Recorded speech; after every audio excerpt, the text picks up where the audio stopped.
What's love got to do with it? What's love but a second-hand emotion?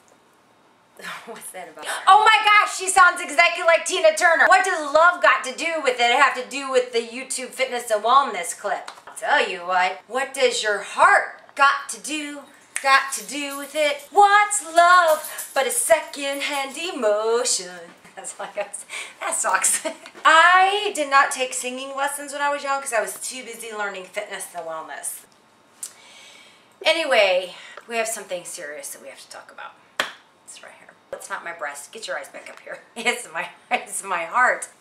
When you're working out and you're doing cardiovascular training, how many of you wear a heart rate monitor? How many of you take your heart rate? How many of you know where you're supposed to be training? Well, if you don't, then this is the video you need to watch. Check it. Your heart is a muscle, just like your bicep, just like your pecs. And when you're lifting and you're working out, you want to know how much weight you're lifting, how many reps to do. Your heart's the same way. It's important that you know how hard you're working and that you're working where you need to work so that you can see the results and the physiological adaptations. Did you like that big word right there? Of your work. So here's what you do. Go get a piece of paper, get a pen, and get a calculator, because yes, we're about to do some math. You're gonna take 220. Then you're gonna subtract your age. That number right there is your estimated maximal heart rate. So theoretically, if you hit that number, let's say it's 180, and you go over that, theoretically, you're gonna be working in your anaerobic training zone, and that's another whole YouTube clip, all right? Then I want you to subtract your resting heart rate. I'll tell you how to get that in a minute. Then multiply by the intensity that you wanna train, add back in the resting heart rate, and that's going to be how hard you work. How to get your resting heart rate. What you're going to do is you're going to go to sleep tonight.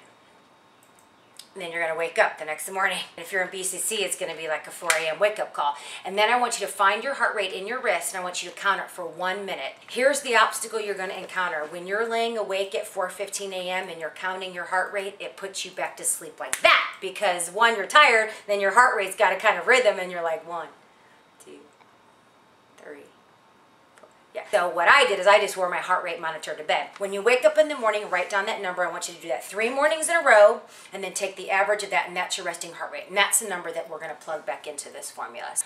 What's heart got to do with it? Everything.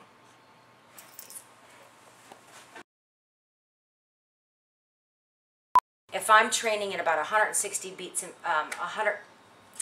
you don't have to put that whole thing there, do you? Yep. What's love but a second-hand emotion?